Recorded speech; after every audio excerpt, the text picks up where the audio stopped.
मस्साजोगचे सरपंच संतोष देशमुख यांच्या हत्या प्रकरणातील संशयित आरोपी फरार असलेला कृष्णा आंधळे हा नाशिकमध्ये असल्याचा दावा जो तो केला जातो आहे। स्थानिकांकडून त्याला पाहिल्याचं देखील म्हटलं जातं। या संदर्भात गंगापूर पोलिसांना स्थानिकांनी माहिती दिली आहे। गंगापूर पोलीस देखील आता या संदर्भात माहिती घेत आहे। माझ्यासोबत गंगापूर पोलीस स्टेशनचे वरिष्ठ पोलीस निरीक्षक राजपूत सर आहे। सर, नेमकी काय माहिती आली होती आपल्याला, आपण काय तपास करताय?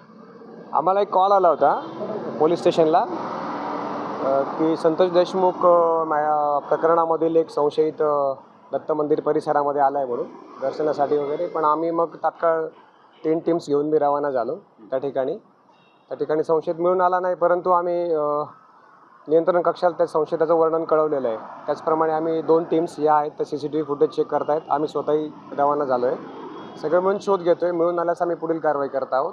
त्याबाबत आम्ही सर्वांना माहिती कळवलेली आहे। सर, किती पथकं आहेत? तपास कुठे कुठे सुरू आहे? शहरामध्ये काही नाकाबंदीचे आदेश देण्यात आलेले आहे का? आपल्या हद्दीमध्ये अनेक ठिकाणी ग्रामीण भागाचं देखील आहे, त्यामुळे ग्रामीण पोलिसांना या संदर्भात काय माहिती देण्यात आली?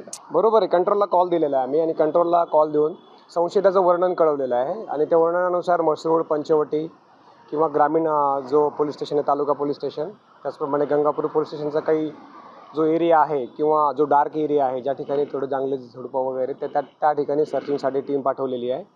मी स्वतः याच्यात लीड करतो आहे वरिष्ठांच्या आदेशान्वये आणि आम्ही पुढील कारवाई करू मिळून आल्यास। नक्कीच आपण बघतो या ठिकाणी गंगापूर पोलिसांच्या माध्यमातून संपूर्ण परिसरामध्ये जे ते पथकं रवाना करण्यात आलेले आहेत। नाशिक शहरामध्ये असल्या शहरी भाग त्यासोबत काही लागून असल्या ग्रामीण भागामध्ये देखील तो असल्याचा संशय पोलिसांकडून व्यक्त केला जातोय। त्यामुळे कुठेतरी आता पोलिसांच्या माध्यमातून सर्च ऑपरेशन संपूर्ण नाशिक शहरामध्ये सुरू आहे।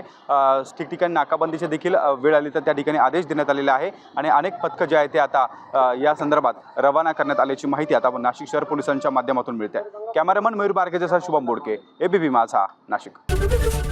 ABP माझा, उघडा डोळे बघा नीट।